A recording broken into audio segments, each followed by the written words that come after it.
হয়, মই বৰ্তমান উপস্থিত আছোঁ দৰং জিলা দলগাঁও সমষ্টিৰ শিলবৰীত। আৰু শিলবৰীৰ মোৰ পিছফালে আছে এখন পশু চিকিৎসালয়। আৰু এই পশু চিকিৎসালয়খন বছৰ বছৰ ধৰি এনেকৈ পৰিত্যক্ত অৱস্থাত আছে। এইখন চিকিৎসালয়ত নে ডক্টৰ আছে নে চতুৰ্থ বৰ্গৰ কৰ্মচাৰী আছে। মই মোৰ কেমেৰা পাৰ্চন সহযোগীক অনুৰোধ জনাম সামগ্ৰিক পৰিৱেশখিনি দেখুৱাবৰ কাৰণে। এয়া শিলবৰী গাঁও পঞ্চায়তৰ অন্তৰ্গত শিলবৰীৰ একমাত্ৰ পশু চিকিৎসালয়, যি পশু চিকিৎসালয়খন এনেকৈ বছৰ বছৰ ধৰি পৰিত্যক্ত অৱস্থাত পৰি আছে। বৰ্তমান এই পশু চিকিৎসালয়খন এক ভূত বাংলাত পৰিণত হৈছে। আপোনালোকক আমি ভিতৰৰ দৃশ্য দেখুৱাবৰ কাৰণে মই কেমেৰা পাৰ্চন সহযোগীক স্বপন দাসক অনুৰোধ জনাম। এয়া ভিতৰৰ দৃশ্য, এক ভূত বাংলাত পৰিণত হৈছে এইখন পশু চিকিৎসালয়, য'ত মাত্ৰ নামমাত্ৰ কাম কৰিয়ে দায়িত্ব সামৰিছে বিভাগীয় কৰ্তৃপক্ষই।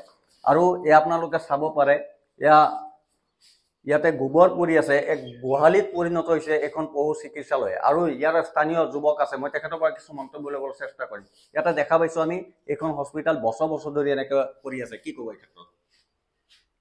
হয়, আমি খুবেই দুখিত।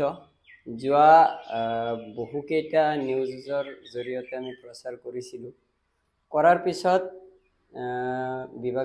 বিভাগীয় কৰ্তৃপক্ষই যিজন দুই তিনিজনক এইখন হস্পিটেলৰ দায়িত্ব দিছে, হয়তো তেওঁলোকে দুই এদিন আহিছে, নাহা নহয়। আজি ঠিক প্ৰথম দিনা অহাৰ পিছত আমি আহি তেওঁলোকৰ লগত বহি আলোচনা কৰিছোঁ যে আপোনালোকে আহিছে, আমাৰ খুবেই ভাল লাগিল। আমাৰ এইখন অঞ্চলত যদি গৰু বা ছাগলীৰ কিবা বেমাৰ হয়, তেনেহ'লে ওৰাঙত যাবলগীয়া হয় বা দলগাঁৱত যাবলগীয়া হয়। আমাৰ কিমান দূৰ হয় ওৰাং? ইয়াৰ পৰা ওৰাং 12 কিলোমিটাৰ, দলগাঁও 11 কিলোমিটাৰ। তো তাতে আমাৰ বহুত অসুবিধাৰ সন্মুখীন হয়। দুখীয়া মানুহ বহুত আছে, তেওঁলোকৰ গৰু ছাগলীৰ যেতিয়া বেমাৰ হয় লৈ যোৱাত গাড়ী ভাড়াৰো প্ৰয়োজন হয়। যিয়ে নহওক, আমি বহুত অনুৰোধ কৰাৰ পিছতো তেওঁলোকে সপ্তাহত মাত্ৰ এদিন দুদিনহে আহে। আৰু তাৰপিছত এতিয়া লাহে লাহেকৈ নাহেই। আৰু আজি প্ৰায় 4-5 মাহ ধৰি নাহে। সিদিনা আহিছিলে দুজন, আমি আহি ক'লোঁ যে আপোনালোকে এইখিনি চাফা তাফা কৰক, লাগিলে আমাৰ ল'ৰা কেইজনমান দিম, আমি নিজে চাফা কৰি দিম, আপোনালোকে আহক আৰু আপোনালোকে আমাৰ ইয়াত কাম কৰক। কোনোবাই যদি কিবা অসুবিধা কেতিয়াবা পায় আমাৰ লগত আলোচনা কৰিব, আমি লগে লগে আপোনালোকৰ লগত থাকিম বুলি কথা দিছোঁ। তাৰপিছতো আমাৰ ডক্টৰকেইটা ইয়াত কিয় নাহে আমি নাজানো। তেওঁলোকে ইমান টকা দৰমহা পোৱাৰ পিছতো কিয় ঘৰত বহি বহি দৰমহা খাই আছে, তাৰ ওপৰত চৰকাৰে দৃষ্টিগোচৰ কৰিব লাগে। আৰু মই অনুৰোধ জনাম এই বৃহত্তৰ শিলবৰী অঞ্চলৰ হৈ যে আমাৰ যিটো পশু চিকিৎসালয় শিলবৰীত আছে, এই পশু চিকিৎসালয়খনত বৰ্তমান ৰাতি সন্ধিয়াৰ পিছত আমাৰ কাণত এনেকুৱা খবৰ যায় যে ইয়াত বাৰান্দাত বহি কোনোবাই মদ ভাং আদি খাই আছে। তো মই বিভাগীয় কৰ্তৃপক্ষক অনুৰোধ জনাম, যদি ইয়াত ডক্টৰ থাকে তেনেহ'লে ইয়াত চাফ চিকুণ থাকিব বা লাইটৰ ব্যৱস্থা থাকিব, তেতিয়া কোনোবাই ইয়াত আহিব নোৱাৰে। বেয়া কামৰ কাৰণে এই হস্পিটেলত অন্তত আহিব নোৱাৰে।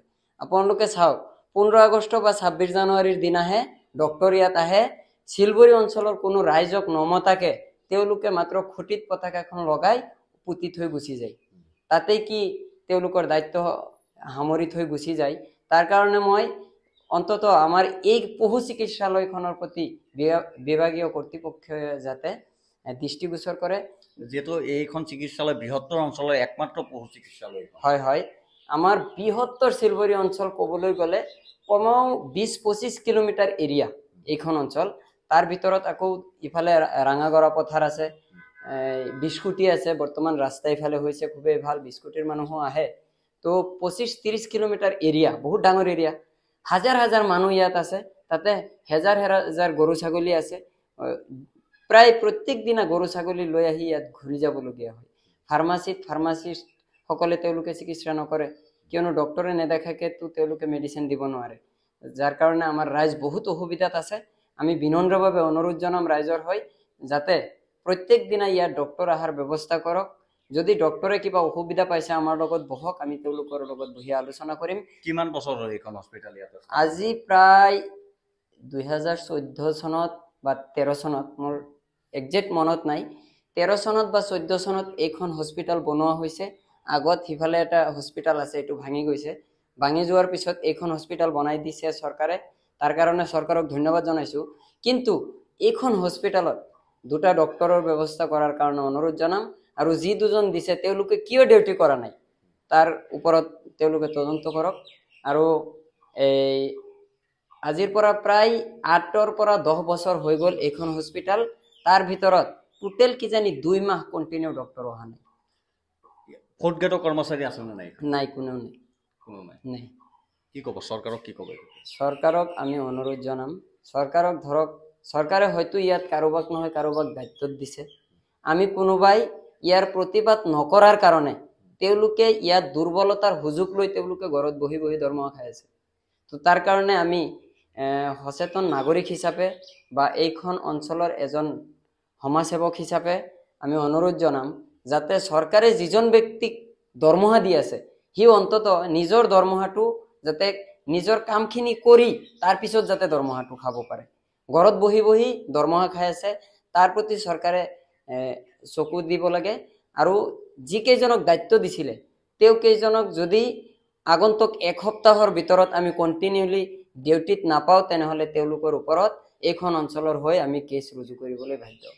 ঠিক আছে, ধন্যবাদ জনাইছোঁ। মই কেমেৰা পাৰ্চন সহযোগীক মই স্বপন দাসক অনুৰোধ জনাম ইয়াৰে যি এই পশু চিকিৎসালয়খনৰ যি দৃশ্য আছে দৃশ্যখিনি দেখুৱাবৰ কাৰণে, যিহেতু এইখন পশু চিকিৎসালয় বৰ্তমান পশু চিকিৎসালয় হৈ থকা নাই, এক ভূত বাংলাত পৰিণত হৈছে এইখন চিকিৎসালয়। মই কেমেৰা পাৰ্চন সহযোগীক অলপ ভিতৰৰ দৃশ্যখিনি দেখুৱাবৰ কাৰণে মই অনুৰোধ জনাম। এয়া শিলবৰীৰ একমাত্ৰ পশু চিকিৎসালয়, য'ত নামমাত্ৰ এইখন চিকিৎসালয়, আৰু এই চিকিৎসালয়খন নামমাত্ৰ বনাই দায়িত্ব সামৰিছে বিভাগীয় কৰ্তৃপক্ষই, য'ত ইয়াতে বছৰত মাত্ৰ এটা দিনহে ডক্তৰ আহে, আহি ডক্তৰে নিজৰ দায়িত্ব ইয়াতে এটা দিনৰ কাৰণে পালন কৰে বুলি স্থানীয় যুৱকে মন্তব্য কৰিছে। কেমেৰা পাৰ্চন স্বপন দাসৰ সৈতে দলগাঁৱৰ পৰা মই মনিৰুল ইছলাম, সাজ দ্য ৰিয়েলিটি।